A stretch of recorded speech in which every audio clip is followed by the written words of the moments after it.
Are you looking for inspiration on a daily basis? Then check out Deal to Heal Teas. With our inspirational teas, you're sure to find something to inspire you. That's dealtohealteas.com. Put some inspiration in your situation. Wear inspirational tea and be inspired all day. Let's go to dealtohealteas.com. Again, that's dealtohealteas.com.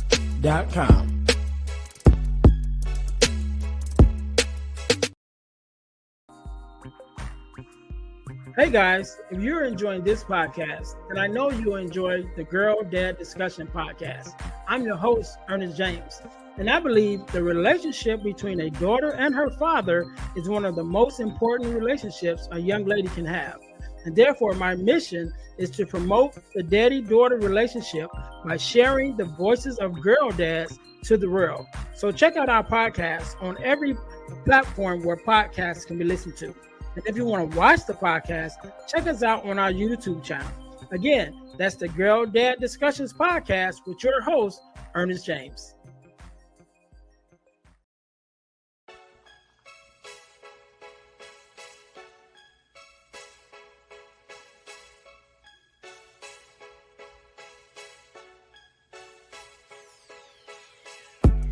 Welcome to Deal to Heal with E. James podcast.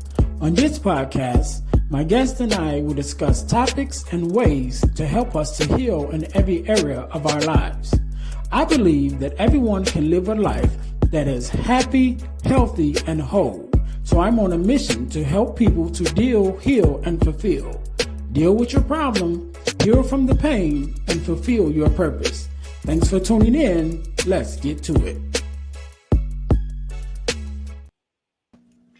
Welcome to the Deal to Heal with E. James podcast. I'm your host, Ernest James, and I believe that everyone can and should live a life that is whole, healed, and healthy.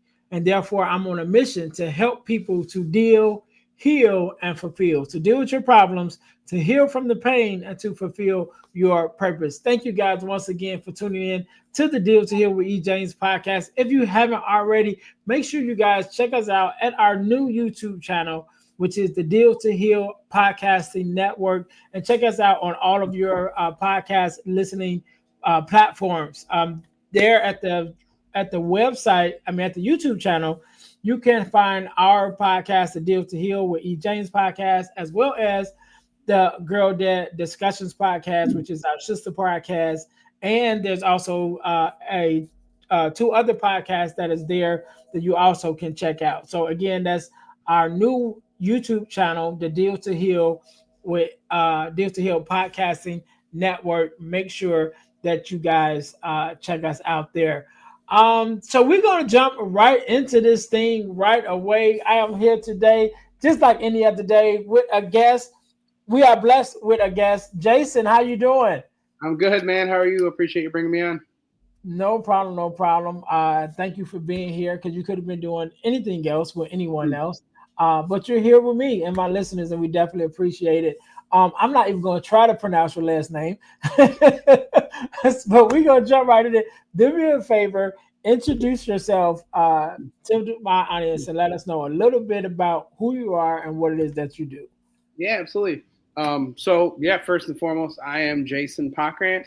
I am a TEDx speaker and author, self-published 2 books on Amazon, pretty much a serial entrepreneur. I've been doing different business, made it out of the suit and tie life, the professional world years ago, and spend most of my days just hanging out with my 2 daughters, trying to be as present as I can with them, and doing self-employment and some other entrepreneurship, helping dads figure out how to have better relationships, better connect, and fully engage with their daughters. So, I love it. And as you stated, you do have daughters, and so whenever I have other girl dads on, because I am a girl dad myself, of course, I always start off by asking 2 questions, and those 2 questions are: what does it mean for you to be a girl dad, and then what is something that your daughters have taught you? I'd say what it means for me to be a girl dad, it means that you have to be most willing and most comfortable to let out some of your most emotional sides that you probably wouldn't have if you weren't a girl dad. Yeah.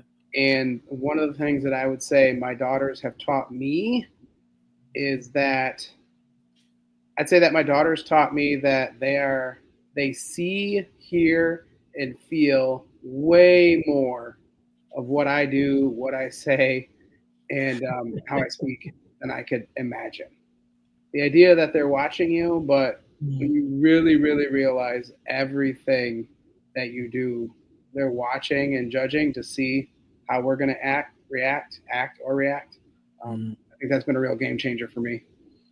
Yeah, yeah, love it, love it. Yeah, Jason, we're definitely gonna have to get you on the Girl Dad Discussions podcast, and we can dive more deeper into that daddy daughter relationship. Sure. On the Girl Dad Discussions podcast, we actually started that podcast to combat the narrative of the absent father and the fatherless daughter, and we do that by promoting the voices of girl dads and their daughters occasionally to the world to know that there are dads out here that are very active in their daughters' lives, as myself being a girl dad. So that's what we do there. Definitely look forward to having you on that podcast as well, so we can talk about everything girls, right?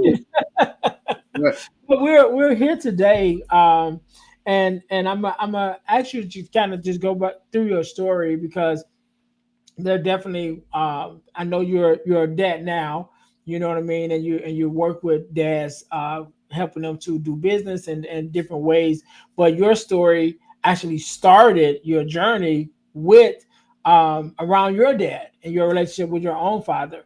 So do us a favor, just let's just go back as far as you would like, and just kind of tell us your story and how you even, your relationship with your dad and how that kind of brought you into the area where you are now. yeah, absolutely, man.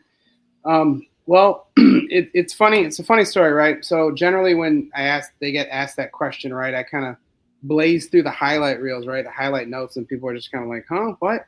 But the interesting concept is it's been this formulation of, my entire life, right? I tell the story. My mom and dad were high school sweethearts. So my mom and dad were high school sweethearts, married till the day he died. 25 years of marriage. I've got an older sister and a younger brother. I was the middle child, right? So the middle child, I was always smart. I went to school, cut my head down, studied, learned. I'm a researcher by nature, right? It's one of my faults still to this day, I would say. But I was this smart kid, the air quotes, right? And so I always tell the world I would watch my mom kind of coddle my younger brother, and I would watch my dad and my sister kind of have their struggles and their debates, right? Um, but unfortunately, back when I was 17 years old, or shortly before that, right, my dad got hit by a drunk driver, got connected to a bad doctor, and got addicted to somas. So I spent most of my childhood, right, kind of avoiding the police, hiding from the fights and the lights, as I would call it. I watched some highs, I watched some lows. I got a lot of bad memories, that I can remember my dad. I don't remember much. I don't remember much of my childhood. I just kind of remember getting through it, right? Kind of Mhm. just keeping to myself, not ruffling feathers, right? Trying to make sure everybody was okay. Yeah. I'm sure people can relate to being the helper, subconsciously or not. And that was kind of the case. And then there's these 3 fateful days. And I talk about this. I went to college, right? My dad died when I was 17 years old. And so I decided, with everything that I had, all my power, I was going to figure out how my dad died, right? I was going to solve the mystery.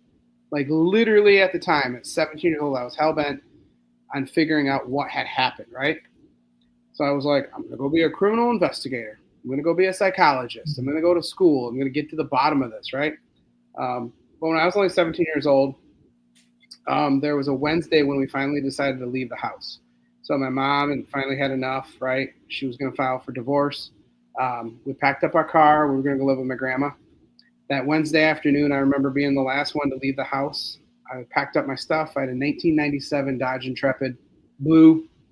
And I remember leaving the front door and my dad standing there on the front porch. And he said, "Promise me you'll come see me, son." I said, "I promise, Dad." And I packed up my stuff and I left. That Thursday, the next day, I remember I went over to the house. I went to go see him. I remember walking in the front door, seeing my dad in the chair, passed out again. And so mad, right? Just livid in all the emotions and all the questions of why couldn't you stop? Why couldn't you change? Why didn't you get better? Why didn't you do what you told us you would do? And I remember I made a choice that day and I left him there. I didn't wake him up. I didn't say hi. I went to the fridge. I grabbed a pop. I turned around and I walked back out. Friday afternoon rolls around. We're at my grandma's house, I remember. 17 years old at the time, right? I was doing what 17-year-old boys would do at the time. I remember I got into a big argument with my mom and my brother about a backpack. Till this day, there's memories where they call me backpack boy. They said, "What's in the backpack? What's in the backpack?" He said, "Backpack, backpack." And I remember I got picked up by a girl. I left. And while I was out doing foolish things as a young boy, my mother and my younger brother went back to the house that night. I went to go check on my dad. And it was that night on a Friday when my younger brother and my mom found my dad. At 47 years old, he had had a heart attack, and he passed away. And then, there's the memories of that night, right? Getting the phone call in grandma's living room and then rushing over to the house and pacing. I remember pacing in the streets, about ready to punch the lights out of the ambulance. And I remember watching him take pictures inside there's this big bay window at the house we lived in. And I can still remember to this day watching my dad being wheeled out across in front of me on a gurney, covered in a white sheet. And he was gone. And it was that moment. I tell people, right, it was 3 days and 4 choices. That was the name of a blog post I wrote for the Good Men Project years and years ago. And then when I was fortunate enough to give a TEDx talk at my own college, my alumni, it was Saginaw Valley State University. And I remember it was their very first TEDx event. And I was the very first speaker at their first and only TEDx event. And the theme was roots and wings. And I remember when I got selected, I did the video and I sent it in, I got picked. And that was the first time ever that I stood on stage and really told the world the real truth about my dad and my story. And I called it Fatherless to Fatherhood, the Journey.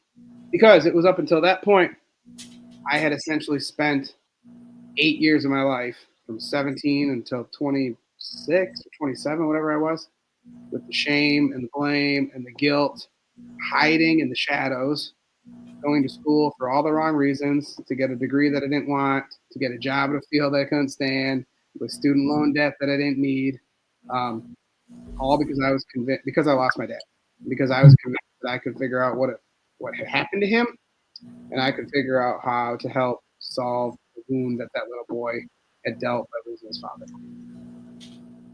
So that's kind of, I guess, the backstory, if you would. Right. Depending on where you want to take it, right? Then we weave into 28 years old, met my wife, we got married. A couple years later, had our first daughter, self-published the first book. Or no, that would have been the second book. And then, did some other things. But yeah, I'm just a guy, man, on a mission, trying to help dads be more present, right? And help them figure out what it means to really, really, really, truly. I always tell people my superpower is helping you have your midlife crisis at age 30 as opposed to age 50. Right. So. Yeah. I want to go back a little bit because, you talked about, the events with your dad and then doing that TEDx talk. Was that kind of like the beginning of what you do now, the work that you do now, with that TEDx talk? Or was that just something that you had to get off your chest and then you just kind of went back to, your everyday life, should I say? No. So it was back in, so I lost my dad in 2004. It was Good Friday that year as well, which is always just an ironic, terrible experience, right? If you think about it, for any believers or Christians out there listening. But yeah, 2004, April 9th, 2004 was the year I lost my dad. It was Good Friday that year. And I remember afterwards, I was going to a local church and I met a pastor there. The pastor at the church had introduced me to his son. Him and I hit it off. We became really good friends. We started doing business stuff, coaching stuff, some other things. I helped him kind of, transition out of his, retail job, kicking rocks, as we like to say, and got into doing his painting and his art and things, right? But the pastor and I, we developed a really, really good relationship. And he had a 21-year-old son he had lost to leukemia years ago. And he also taught the grief share class. So like grief share, for anyone out there listening, right? It's trademarked. It's a Christian class on grief. And so he introduced me, or he invited me to the class. And I took this grief share class. And when I was in the grief share class, I remember I met an older woman. Her name was Alice. She was in her 80s. And at the time, I had met a coach, right? It's called a life coach, right? An individual in his 50s who had done the thing. He had done it all right, and he helped other people. He took me under his wing kind of and took me in and started helping me sort of craft my voice and find my mission and help me with my purpose. He was the very first one. This was back in 2012 when I started financial coaching. My wife and I, we got engaged. We went through Financial Peace University. We did the Dave Ramsey thing for a while. So how it all started, right, was that drive and that purpose where I was like, listen, you don't have to struggle. Like, nobody needs to struggle. It's not that hard, like you just make a budget, you live, like you figure it out, right? It sounds so much easier to say it, but so I started financial coaching. And then eventually my coach, Terry, invited me into the very first high school. So I got to speak to a classroom full of kids. I remember the very first time I talked to a classroom full of kids at one of the alternative high schools. In 2012, right? I had the actual pieces of paper, right? So you pass out a paper, right? I came up with these questions like, what did you think of my talk? And what was your name? And what did you like? And it still resonates with me to this day. I still have a folder full of those sheets from a couple talks I gave to these kids. But one kid wrote down, I haven't cried in 9 years. I forgot what it felt like. And I was like, man, I'm just getting chills thinking about it. So as far back as 2012, it was financial coaching and then life coaching. And then, just, you don't have to struggle. And then it was figure out your purpose and your passion. And that morphed into,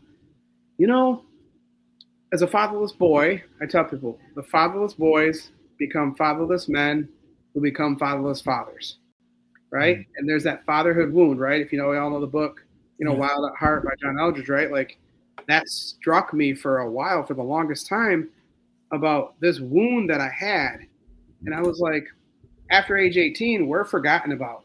From 18 to 30, we're the fatherless men that are just abandoned. There's no more foster care. There's no more programs. There's no more assistance. Like, it's like, what do you do? So for me, I was that kid, right? I was the 28-year-old man, fatherless, no grandpas, no uncles, no mentors, no groups, no, just going through life. And then you meet a woman, you get engaged, you get married, and then bam, you have a kid. And it's, I digress. I forgot what the question was, but no, that's good. That's good because you kind of went where I wanted to go with it. Because then you get married and then you do have your own kids. So how did your experience with your father and especially being resonated with you as being a fatherless son when it came to actually time for you to now you are a father yourself raising your daughters? How did that relationship or the lessons from that relationship with your dad transform to how you show up as a father to your daughters? Yeah. Great question. Well, I mean, it sounds cliche, right? But everything I do now and everything I've done on a subconscious level or not was always to just be, for the longest time, right? I was on this mission to just be better than my father, right? Like, and after years of therapy and years of trauma, right, you realize kind of how twisted that is to like be better than your dad, right? Because you don't want to weaponize your father or your mother or your brother or son, whoever it was, right? And it took me years and years of therapy too before I got to the realization of saying, don't hate the addict, hate the addiction, right? Like it wasn't my dad. It was battles and demons that he could not fight himself, right? That he couldn't get past. But for me, my whole life, it was just watching my dad grow up and kind of work hard. So he was a mechanic. He was he was the sales guy. He was the mechanic. He was the hard working, like physical labor kind of guy, and I'm not. I'm book smart, street smart. I'm book smart, not street smart, as I always say. I'm the visionary, the idea guy, the strategist. I'm the bookworm. I'm the learner. So my whole life, I've kind of just always been like trying intentionally to avoid like getting stuck in the hard work, the hustle and the grind, and the just work hard for 40 years and just work hard, and then and hope your relationship's there. And it's interesting too because, there was a weekend back when I was younger. When I first decided I wanted to like be an author, write or quote, tell my dad's story, I self-published this little pamphlet or little short booklet. It's on Amazon. It's called The Confident Father's Guidebook. It was 5 steps to personal transformation. And years later, again, after therapy, right, there was kind of the realization that me publishing that was sort of telling the world my story, because I spent most of my life in my own family feeling like I didn't have a voice. And it was my way of telling the story. Until this day, right, I'm going to knock on wood. I'm sure my mom or my sister won't hear this, but they get pissed and they get mad at me, and they're like, don't talk about this stuff. Don't air dad's dirty laundry. We ain't got to talk about it. We don't got to talk about dad, but it's my story, and I've got the right to tell it, And so like my whole life was like, how do I become a better dad? How do I become a present father? Like, it's not quality time, it's just time. How do I be with my kids as much as I can, as humanly possible? If that means figuring out, and that's what morphed me into all the self-employment and all the business stuff. It was kind of this constant drive to never have to work for somebody and be away from my kids, because it's all I saw. I watched my dad, put on the work boots, and kick rocks every day for, until he was 47 years old. And the flip side of this coin, right? I give people credit. I remember the first time I saw it, there was a comment that someone left on the TEDx talk on YouTube. And it was something to the effect of like, give me a break. Fatherless, this kid had his dad till he was 17.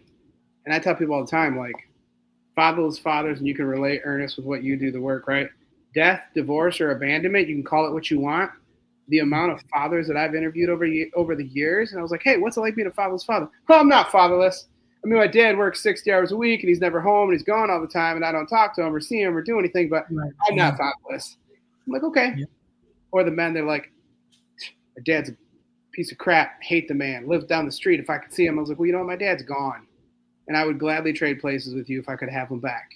So, like, think about the words you use, the thoughts you think, the feelings you have, but it all gets deeper. It gets into just us solving that wound, right?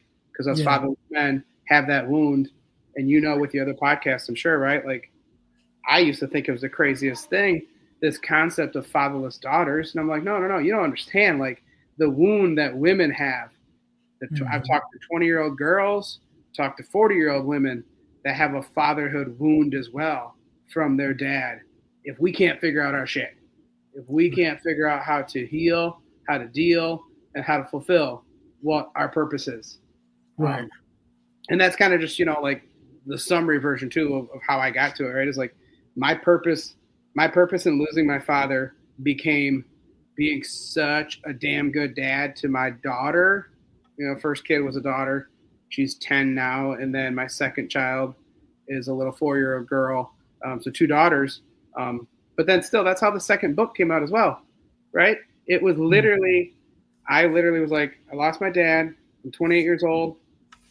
I got my wife pregnant. And the question is, I'm going to be a father, and it's going to be a girl. And the question is, hey, if you're a dad, if you're a girl dad, I went out and I asked the world, I was like, if you're a dad, what is one piece of advice you would tell a brand new dad on how to raise a daughter? And I got 10. I thought at the time, right, I thought it was going to blow up. I was going to write this huge book. I have all these guys that would want to contribute a chapter. It'd be the most incredible thing. But I got 10 incredible dads that each wrote a chapter and answered that one question for me. And I compiled their stories. And then at the end of each chapter, I put these conversation starters, these questions that I came up with in the hopes that dads would read the book and have a conversation with their daughter, right? Better engage and fully connect with their girls. And then it was going to be men's groups and church groups and all that kind of, but that was the thing. But that came from my own selfish need. I literally was like, when my dad died, I lost my dad, I lost my grandpa. my dad's sister had overdosed. Like, I grew up around that stuff, like not to a wild extent of some people, but there was drugs and it was violence and it was like, I didn't have good mentors. I didn't have a good Mhm. church group. I didn't have a support group. And I just felt like this lonely, wounded boy that didn't have his daddy. Yeah, And yeah. he got married and then he became a dad. And, and then that's how I went to college, right? I got to a point in my life too. I tell this story sometimes. I got to the crossroads that was either drugs or education. And Mm. I knew in my life I was either going to I was either going to go down the path of the group of friends that I hung out with in high school, or I was going to go be smart, put my head down, and just get good grades and do good. Just go to school and do good. And that's literally what I did. I mean, that's all the wrong reasons for getting a criminal justice degree too. I was steered wrong by the college and sold on a bag of rocks, I think. But I just did it. It was easy. So I just went to school for 2 years, and then I got the degree, and then I thought I'll get a job, and then I was like, this is absolutely terrible, and then I was like, what do I do? Um, Right. but yeah, just Yeah. it came from just trying to be a better dad, and then it just came from trying to be better than my dad, morphed into just being a good dad. Yeah, Like yeah. being I here. love that. Yeah, I love that. I want to go back to a couple of things that you said because um, you first thing you mentioned about getting to the point where you were able to be upset with the addiction and not your dad, Yeah. right? And you mentioned that your dad was a mechanic. So my dad was a mechanic too, and my dad went through a season of his life where he was had struggled with alcohol addiction. You know what I mean? And I remember I did a podcast episode on a podcast called The Untapped Keg, right? And the host of that podcast was a guy who had, going through his own sobriety. And so he, had conversations with other people talking about, sobriety with drinking. And so I was able to share my dad's story from my viewpoint, Yeah. from watching him, over the years, and having that conversation really opened up my eyes as I began to talk about it because it really made me think about the different things that he was dealing with, that led him to drinking. At that time when I was younger, we were like, I like to say higher middle class, Yeah. lifestyle. My dad worked for the phone company. He ran lines like the telephone wires and all of that. So at that time, that was a really good job. We had the house, we had the dog. You know what I mean? We Mhm. had the camper. We would take trips and all of that, right? And I don't know what happened because I was young, but something happened and we ended up losing everything. Right? I know we had moved away to a different state, and then when we came back. So when we moved we lived in Illinois. We moved out of Illinois to another state, and they transferred him. The job transferred him there. But when we came back, for whatever reason, they wouldn't transfer him back. Yeah. So that kind of threw everything off, and we eventually lost everything, Yeah. right? And then my uncle, who was my dad's best friend, who actually was my mom's brother, right? So that's crazy too, because they literally lived right across the street from each other. Mhm. My mom and dad lived directly across the street from each other growing up, and my dad was best friends with my uncle, which kind of led him to how he got to know my mom, and then they ended up getting married. Long story short, anyway, my uncle got killed at that time too, right? And so you're dealing with losing everything that you had. You lose your best friend. And he was murdered, so it wasn't like Wow. he just passed away in his sleep, like someone murdered him. Yeah. And then you find yourself with your wife, your 9 kids, and you're sleeping in one bedroom in his mother's house, which was my grandmother. And so it's just like that whole thing. So with me doing that podcast episode, it allowed me, as I was talking about it, to really think about like, man, I probably would have been drinking too. You know Yeah. what I mean? And it's like, man, I really was able to understand it, just like, and then with me being a father now too, at that time was like, man, I understand why, he it was so hard for him to let the drinking go and stuff at that time, because it probably was the only thing that was helping him stay together, Yeah. for those years. And luckily for me, or should I say for him, after some years, he was able to be like, all right, I'm done, and Yeah. let go of the drinking and everything. And he's doing great now. That's Um, awesome. but yeah, so it was that thought process though, like you said, to really be like, you know what, it wasn't necessarily him, it was the addiction and those things that was causing him to hold on to that. Because I don't think no one, just wake up one day and be like, you know what, I think I want to be an addict. You know what I'm saying? It's like usually either they're experimenting or they're trying to get away from something. You know what I Oh, mean? And absolutely. that kind of leads them, down that rabbit hole, unfortunately. You know. Well, I think personally, right, and over the years, the way as I thought about it, and the more, um, I still have my dad's sister around, right? She's I don't know, Mhm. almost 70 now, and like best friend, right? Like it was my dad and Aunt Diane. They were like together. It was them their whole life, right? Their other sister, Aunt Debbie, unfortunately had overdosed in her bed one night when she was young too. But when I hear the stories, like my aunt would tell me stories about my dad's Grandpa Kenny, who was who raised like Kenny and Nana raised my dad and my Aunt Diane because my dad's mom had kind of ran off and wasn't in the picture. Well, for a while, but my dad's real dad, I never met him. I never, Mhm. I don't think like my dad's dad. Like it's just, oh, that's your dad. That's Dean's dad. That's your dad's.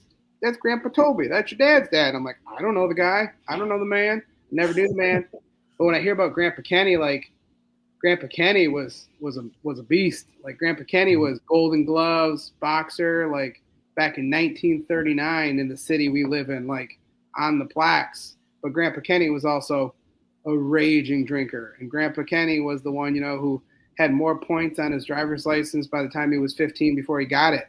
And then like I hear stories of my dad who stole Grandpa's car and got pulled over at 15 years old. Right, had tickets on his license before he got it. And I think a thing that we don't think about, for myself, 38 years old, or for Mhm. you, we don't stop and look at our fathers. We don't look at our father's father, right? Like, so we got to understand our fathers who were wounded and injured, like, like, like as a human, right? Like their dads were trying to raise them the best they could.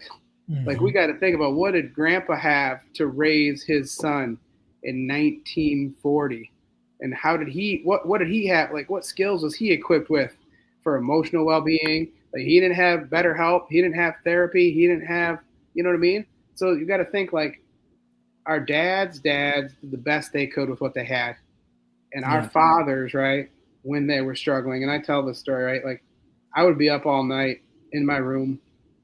I had one of those small little radios, those little digital clock radios with like the 5 buttons on top and the bright red lights. And I would have Mhm. it at the head of my bed, and I would always listen to Delilah at night, and they'd call in and play the love songs on Delilah. And that was the only way I could go to sleep because my dad, I used to tell people, was always the normal, right? It was a 6-pack of Budweiser and a handful of pills. Like, and to a point, you get to a point where that was his everyday, like it was normal. He would be up all night. He'd be drinking. He'd be playing music. My mom always jokes he would take shit apart and put it back together. Like he would break a radio and stuff, and then he'd put together these little model cars and stuff.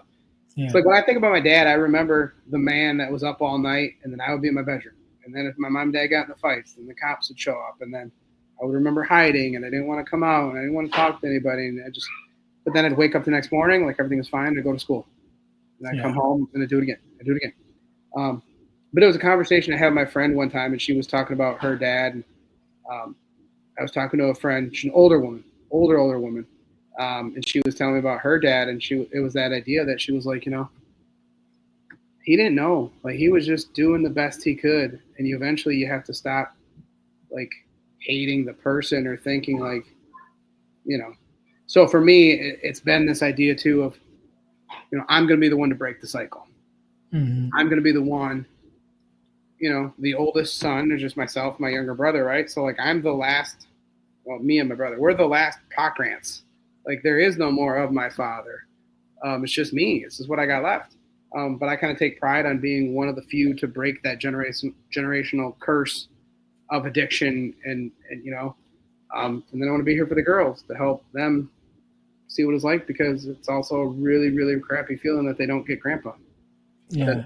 they never met my dad. My dad never met my wife. He never met my kids, you know? And there's days that that's really, really, really hard to accept too. But I got to that point. It was like, you can't. I got to a point in my life, Ernest, sorry. I used to walk, and this was coaching with Terry, but I used to walk around and kind of tell my dad's story and use it as this crutch, right? And I would think like my dad's story was my story. Like I was my dad's story. Like I grew up fatherless, and then my dad overdosed, and then I got to a point where I just got so tired of talking about my dad was addicted to somas. My dad got hit by a drunk driver, like, and then it eventually kind of flipped. At some point in my life, a lot of therapy, it kind of flipped to the point where my dad's story is a part of my story, but it can become the foundation that I stand upon as part of what I do in my life, right? Not all of just who I am.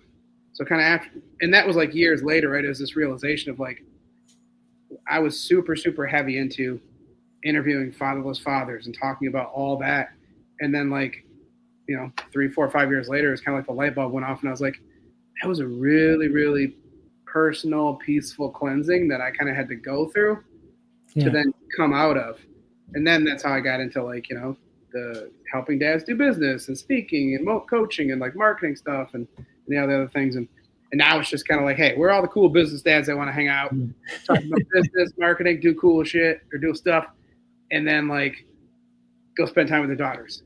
We're not going to work every day. We're not clocking in. We're not punching in and punching out, because we realize like the purpose and the passion in life is so much bigger, and our girls need so much more. And like, and when you're somebody like you who's gone through it yourself, when you've gone through all that junk, you're like, my God, there's so many years have been wasted. You're like, I'm not just gonna sit back and take what's given to me. I'm not just gonna punch in and punch out. I'm gonna go. We're gonna, yeah. Yeah, great. I wanna talk about a little bit more about your book, right? Because definitely with as a father and as a girl dad, you know, when you become a girl dad, and I think no offense to fathers of sons, but I think having a daughter changes you, as a man. It changes your mindset, it changes your behaviors. Those of us who accept the responsibility, to be a father. But it led me on my journey. It led me to write a book. I wrote an ebook called The Four Core, right, which is Yeah. the four core values that every daughter should get from her father. And those values came from my own experience of raising a daughter, and my experience of watching my dad raise my sisters. I got 5 sisters, so Mm-hmm. that's 5 different personalities. You know what I mean? And watching him navigate with his relationship with each of them. And I think that it just is so important as fathers, and then as fatherless fathers, and also fatherless daughters, who we don't always have the relationship, or we don't always have the example. You know what I mean? And so I remember my dad. My dad's always been. I grew up in a 2-parent household. My dad's always been there, but I remember growing up and watching my friends and some of my even extended family whose fathers weren't around, and just watching the relationships that they had with my dad when my dad would just doing his everyday thing. You know what I mean? And it's like, they just wanted to be around. Or we have times where we're talking, and even now as adults, we have the conversation with some of my oldest friends, and they were like, yeah, man, like, I thought about your dad when I got, to this age, and, different things. Like one of my cousins, he was like, he became a mechanic. He was like, yeah, because your dad was a mechanic. You know what I mean? And things of that nature. And you mentioned earlier about, your daughters watching you. And I think that's, with all kids, because I think we're all longing for that father figure, in some way, or some shape or form. And so even when you think they're not watching, not just your daughters, but your daughter's friends is watching, you know what I mean? And their brothers is watching.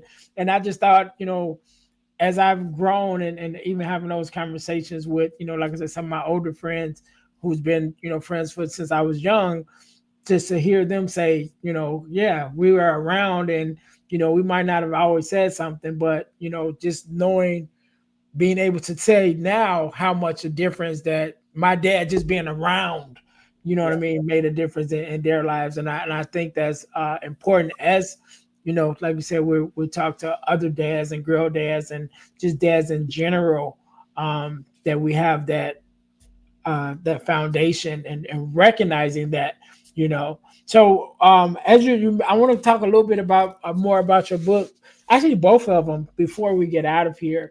So you mentioned about the second one, let's go back to the first one. And you said you kind of wrote that to kind of vent almost. But what is, as me, as a person now that said, what, let me go grab this book, I want to read it. What do you hope that now that you're the reader will get from that book? Well, I think so man, it's been years ago if I can remember. The Confident Father's Guidebook was essentially you are worthy. Stuck is an illusion, not a place. You're worth so much more. It's kind of those, those are like three of the core tenets. And it was about purpose and passion, right? Because I remember going through it with Terry when I was coaching with Terry. And I remember one night we were group coaching. We were sitting there in the studio, and there was these two like multicolored chairs. And I stood up, and I was like, oh man, I want to do this and I want to do that. I want to coach, I want to speak, and I want to help, but I don't know if I could do it, and I don't know if I'm good enough, and I don't know if anyone will listen or anyone will pay attention, and this. And I remember he got up and he walked in the back, and he came back out with a small brown box, and he literally threw it at my feet. And he said, Jason, if you want to stay in the box and just get back inside of it. And I remember I picked it up and I just started crying my eyes out, and I started bawling, and I just ripping it up. And I was like, I don't want to be in the box. I want to get out of the box. I want to do more. I don't want to stay inside the box. And I just ripped it up and I threw it down. And I stood there and I stared at this pile of cardboard on the ground. And he said, Jason.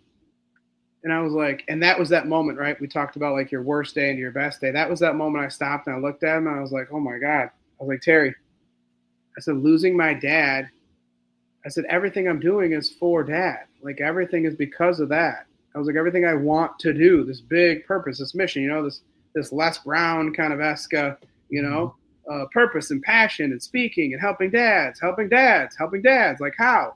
That was always the question. It was losing my father was the worst thing and the best thing that ever could have happened to me. Because everything I do, not just work and business and speaking, but every single thing, the way the jobs I take, the jobs I don't, the jobs I've kept, the jobs I've left, like the way I just think about life every day is centralized around this idea of like, is this good for me and my daughters? Is this, am I being a good dad to them, right? Is this going to give me the freedom that I need to go on vacation or to be home with them or to take them off the bus or to put them in the, like, and that's just a mindset shift that I think 90% of the men in the world don't think, right? They go to provide, they go to work, they need to provide. I talk about that in the TEDx talk, right? We put on our work boots and we strap up, or we put on the suit and tie, and we go to work to provide in the name of providing for the sake of our family at the expense of the relationship with our daughters that will not be there when they're 15, 14, 15, 16, or when they're 30, whatever. But that was like one of those moments where I was like, man, this is, I'm not sure what it is yet. I don't know how I'm going to do it or what it's going to look like or what it's going to be.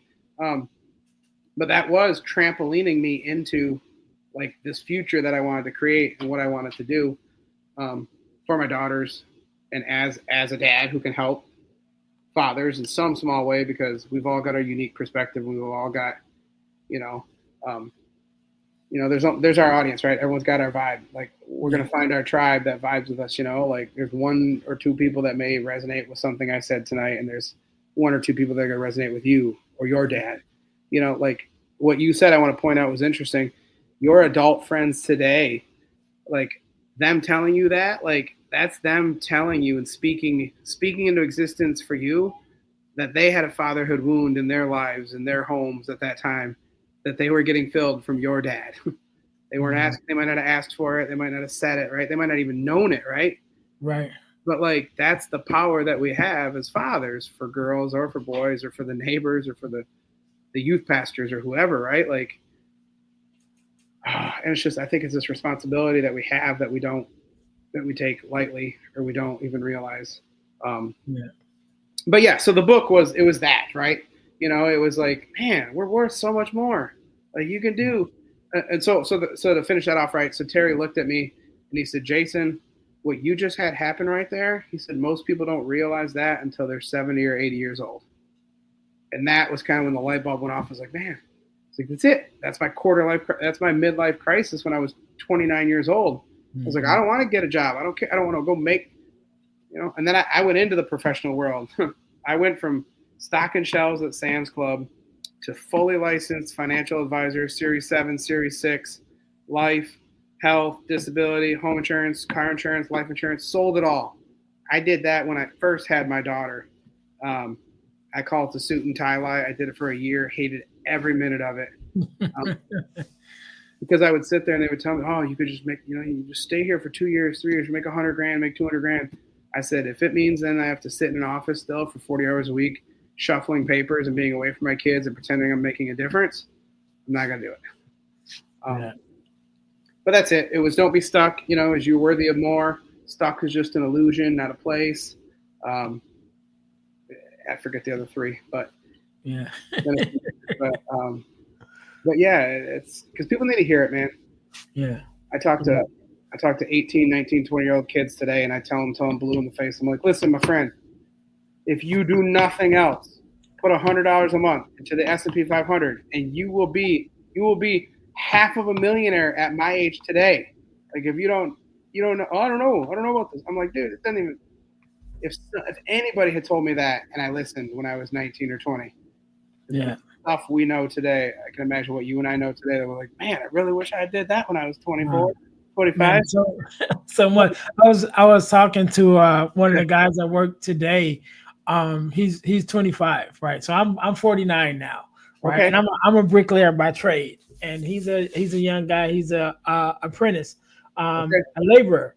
And we were having a conversation, and I was just asking him, how old he was. I just met him, so how old are you, and made you want to be a laborer? And we're having that conversation. And I was telling him, when I graduated from high school, I knew I wanted to be a bricklayer. I knew that's what I wanted to do, Really? But I didn't know anything about the apprenticeships. I didn't know nothing about the union, none of that. And by the time I found out, which was years later, maybe about 4 or 5 years later, when I found out about the apprenticeships and all of that, and I got in, one of my friends that had graduated with me, right? His dad was a bricklayer, which I didn't know.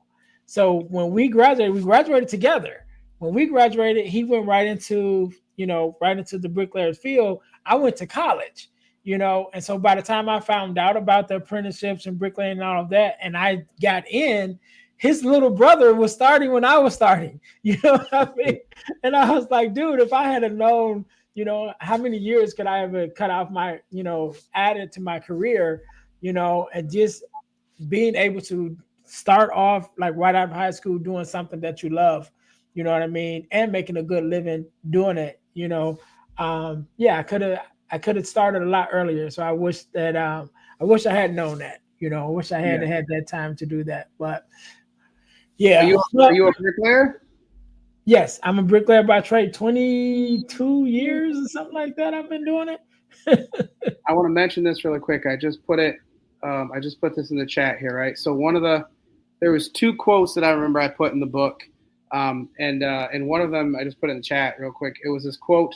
It was a quote from Martin Luther King Jr., right? He says, "If a man is called to be a street sweeper, he should sweep streets even as Michelangelo painted, or Beethoven composed music, or Shakespeare wrote poetry.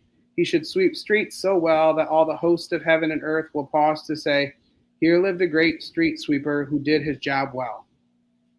This quote emphasizes that. Yeah, I remember I put that in the book, right? I remember that, and then paraphrasing, there was the famous commencement speech that Jim Carrey gave, and he talks about his father, and he says, I raised, at 12 years old, I watched my father live his life as an accountant. And when I was 12 years old, I watched my father lose that good job as an accountant. And the lesson I learned in life is that, wow, I'm going to slaughter that moment. The point was that if you could fail at something that you don't like, so you might as well fail at something that you want. Yeah. I'll have to find it. We'll leave it in the show notes. But those are two of the points as well, because it was me going through life. So I went to college. I did 2 years. I was going to be a psychologist. At 21 years old, someone said, "You need a master's degree before you can do anything." I said, screw it. I'm not doing that. So I walked into Saginaw Valley, and I was like, and the counselor asked me, she said, "What do you want to do with your life?" And at the time, I literally was convinced still I was going to figure out, I was going to solve the mystery of my dad and how he passed away, right? And how did he have a heart attack? How did it happen, right? And I remember looking at her, and I said, "I want to be a criminal investigator." And she printed off a syllabus and said, "Get a criminal justice degree. It'll take you 2 years." And I said, "Okay." And that's what I did. And then when I graduated college with a bachelor's in criminal justice, with no intention of ever being a cop, didn't want to be a probation officer, didn't want to, like, nothing type A, didn't want to do any of that work, okay? Like, I'm calm, cool, laid back. I got a job at a residential treatment home working with abused and neglected teenage males, and it was there when I was sitting on third shift at night, trying not to get punched in the face by kids. That was when I found the 3 books that completely changed my life. It was Quitter by John Acuff. It was The Total Money Makeover by Dave Ramsey, and 48 Days to the Work You Love by Dan Miller. And that was when I first discovered that the concept of life coach, and started to think about that. And then that was when I wrote the book. That was when the Confident Father's Guidebook literally was written on third shift on my little BlackBerry, because I woke up one day, I was there one night staring at the moon, and I said, "Damn it, I'm gonna write a book." And I was like, and I remember being up at night talking to, there was one kid there, I forget his name, but there was one kid I remember in the middle of the night doing room checks, and I'd stop and I'd talk to him, and he was like, "Man, you're really good at this stuff. You should go give talks." And I was like, "Yeah, I'm kind of trying. Kind of what I'm trying to do already." But, and it's those moments, 36 years old, how many years ago, right? Mm-hmm. I can still remember the one 15-year-old that was like, "You should write a book. You'd be really good at this." Or the one kid that I was an advocate for, that I helped out,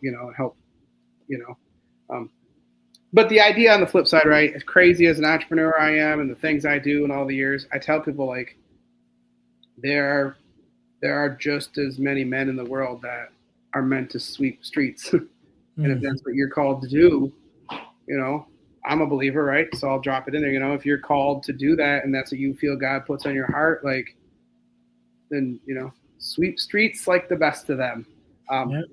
But it's those men that are like, "Oh, I just need to provide. I'm going to go be a bricklayer because I can make good money." And then you hate your job, and then you're miserable, and then your marriage crumbles, and your daughter's gone. And it's like, by the time she's 12 years old, man, if you missed all those years because you were out providing, it's too late. There'll be the 20, 30-year-old women on your podcast talking about being a fatherless daughter that didn't realize that until they were 30 years old and they finally started therapy. Right. But yeah. Man, Jason, I definitely appreciate you, man. Definitely appreciate having this conversation. I want you to have the last word, right? And I want you to leave us with a word of advice or inspiration or whatever, however you feel. And then also leave us with your social media handles and things of that nature, where we can find you and follow you and support you. So I'll give you a couple of seconds to think about that. To my listeners, thank you guys once again for tuning in to the Deal to Heal with E. James podcast. Make sure that you guys are checking us out on our websites. That's dealhealfulfill.org. Also, our inspirational t-shirt line at dealtohealtees.com, and ebooks by ejames.com. I talked about one of the ebooks that I wrote, which is called The Core 4, but there's also an ebook that I wrote called From Males to Men, which is a male mentoring ebook for young boys. There's several ebooks there, so you can go to ebooksbyejames.com to check those out.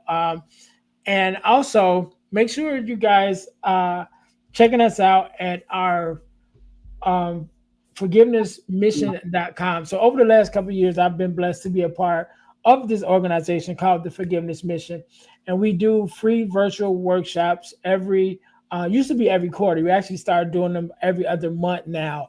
And so they're absolutely free, but we talk about everything surrounding forgiveness of ourselves, forgiveness of others, forgiveness of the world, just everything surrounding forgiveness. So you guys can go to forgivenessmission.com to sign up for our next free virtual workshop. It is absolutely free, but the information is priceless. I think you guys would really enjoy it. So again, you can go to forgivenessmission.com, or you can go to Eventbrite and look up Forgiveness Workshop, which is sponsored by the Forgiveness Mission, in order to sign up for our next free virtual workshop on forgiveness. So again, Jason, I want to say thank you so very much for being on. Thank you for sharing your story. I definitely will make sure I put the links to your books in the description so people can find them and support you that way. I want you to have the last word, so the floor is yours. Well, I just want to tell you this, man. First and foremost, this is off the record, but I want to thank you, Ernest, because I want to let you know I started this work years ago, 2012, 13, right? And I was everywhere. I was on the podcast circuit. I did all the tours. I did the stuff, right? And then there was a short time in my life where I just kind of slowed down. I peeled back and shifted careers, got into the professional world, got licensed as a realtor. So I've been doing that for the last few years. But it was recently that I re-engaged my purpose and my passion for this work. And I thought about, what I want to do next, right? And part of what I want to do is getting back on the podcast circuit, launching my own podcast next, which is going to be called the One Conversation Away podcast. Because I believe, so one of my last words, I believe truly, no matter who you are, that you are only one conversation away from the rest of your life, whether that's with your boss, with your spouse, with your daughter, with your son, your coworker, your boyfriend, your girlfriend. And I think there's so much power in the conversation. I think it's one of the most important things you can do. And especially for dads with daughters, I think you need to have those conversations. You need to connect with your daughters. And you need to become a present father, which accountability for myself and selfless plug is actually the name of the third book that I plan on launching sometime when I finish writing it. Just pulled out the outline the other day from a couple years ago. I found it and dusted off with ChatGPT. So, but yeah, life is all about being a present father, and whatever that may mean for you, whatever that might look like. I think if you're a dad, especially a dad with daughters, you need to make it a priority, and you need to make it a focus. And you need to understand that's not quality time, it's simply time. And one of the single greatest things you can do with your daughter is give them that time. A father-daughter date night once a week, if that's as simple as breakfast, if it's as simple as a 30-minute, we play Legos every Thursday night. The men I've talked to that didn't realize that was a thing. It's a thing. So be with your daughters, be fully present, and keep them close. Yeah. What is your social media handles where we can follow you? They could just find me on Facebook or Instagram at Jason Pockrant. But if they really want to talk and have a conversation, you can try to find me on Telegram at A Present Father. All right. I love it. We can't end it no better than that. To my listeners, thank you guys once again for tuning in to the Deal to Heal with E. James podcast, where our mission is to help you to deal, heal, and fulfill, to deal with your problems, to heal from the pain, and to fulfill your purpose. Until next time, you guys be blessed. Thanks for listening to the Deal to Heal with E. James podcast. Remember to listen, like, subscribe, and share. This episode has been brought to you by Deal to Heal Teas. Put some inspiration in your situation. Wear an inspirational tea and be inspired all day. Let's go to dealtohealteas.myshopify.com. Remember, our mission is to help you to deal, heal, and fulfill. Deal with your problem, heal from the pain, and fulfill your purpose. Thanks for listening.